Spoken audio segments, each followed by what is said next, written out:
Arsenal beat Newcastle 2-0. Aubameyang returns to score. Finally. He might be the worst captain in the Premier League, judging by like his Calm down, Arsenal fans. We're just.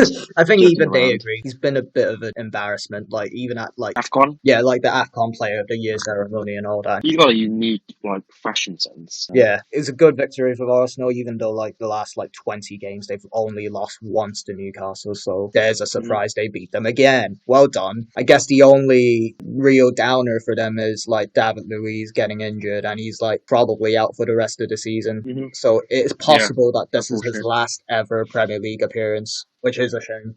That's interesting because like, everyone knows that he's way past his prime. Yeah. And in my opinion, I think he's got a year or two left in the Premier League unless he moves to like America. If he leaves now, like how do you reckon he'll be remembered? Like as a good defender that makes a lot of mistakes? Does that make him a good defender at all?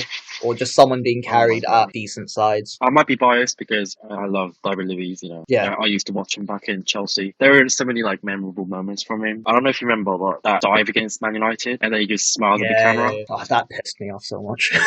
yeah. I liked him as a pass. I like his character. But also like he has this like phenomenal free kick, Oh yeah. No one really hits a free kick like him. Like running full speed at it head on and then twisting his leg to the side to side foot it and it just dips like crazy. I remember he scored that at the World Cup and just went mental. His eyes were like coming out. Maybe he was drug tested.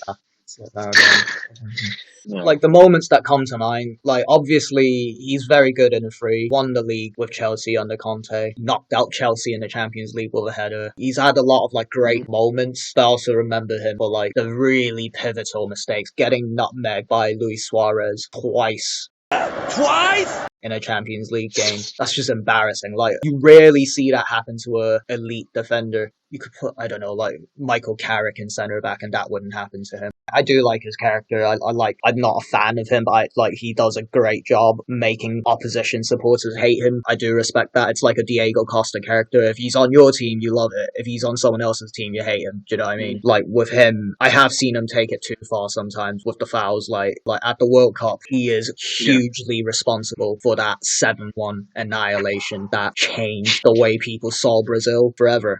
Painful. That was a disgraceful performance, honestly, from everyone. It was bad. But you got to give credits to German side because they played really well too. They let them off easy. After like 4 goals. Easy. It's like it was training exercise. They weren't even trying. There was a moment in that game as well where he, I think they were like 5-0 down. It was just before halftime. This moment always like sticks out to me. Basically, he straight up just kicked out at Muller, Thomas Muller, out of anger. Like, I get it. Like, no one's gonna be happy being destroyed by that scoreline for your country, but like that was a very undignified moment for me. That was very unsavory. That particular image. I know it was a long time ago, but I feel like that doesn't get talked about enough. You don't just kick out at someone. When Rooney did that, he got sent off. He got banned for 3 games for Euro 2012. When Luiz did that, no one said a thing. Conversely, he's still a great figure in football for sure. Guy who plays at centre back, who's actually an attacker, and like, what's he gonna do next? It's just keeps the sport interesting to have someone like that in there. Yeah, the sport, like football, really helps with a bit of character from footballers. Yeah, I need the bad guys, good guys, the weird guys. That's what makes football interesting. If I were David Luiz, I would go to America. You mean the MLS? Yeah, MLS. Yeah. Oh yeah, he'd be fun there. That would make the league a lot of fun. He'd be perfect for that, like with his character. I know. People hate the MLS, but I kind of like that we get to see all these legends have a last hurrah. Right, I like that too. I mean, it's much better than. Oh no, I shouldn't say it. What? What? Going to the Scottish League? China.